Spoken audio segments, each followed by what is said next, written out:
আসসালামু আলাইকুম ভিউয়ার্স, আশা করি আপনারা সকলেই অনেক ভালো আছেন। তো আপনাদেরকে জানাই ঈদ মোবারক।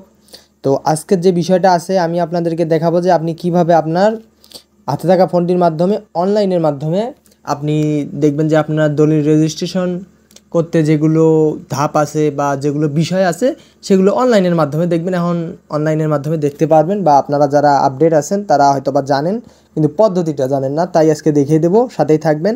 তো প্রথমেই আমরা প্লে স্টোর ওপেন করে নেব। এখান থেকে জাস্ট আমি সার্চ বারে চলে যাব। সার্চ বারে চলে গিয়ে লিখব দলিল সেবা।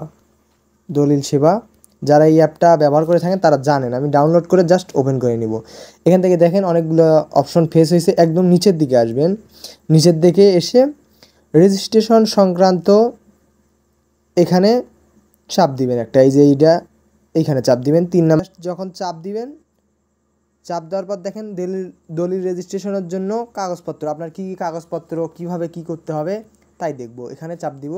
তো দেখেন দলিল রেজিস্ট্রেশনের জন্য প্রয়োজনীয় কাগজপত্র: নিবন্ধন আইন 1908 এর ধারা 32 ক, ধারা 22 ক 1, ধারা 22 ক 2, ধারা 22 ক 3 অনুযায়ী দলিল রেজিস্ট্রেশনের জন্য নিম্নলিখিত কাগজপত্রাদি আবশ্যিকভাবে প্রয়োজন: সংশ্লিষ্ট জমি CS, SA, RS, BS, BRS অথবা নামজারি খতিয়ানের মূল কপি অথবা সহি মোহরীয় নকল।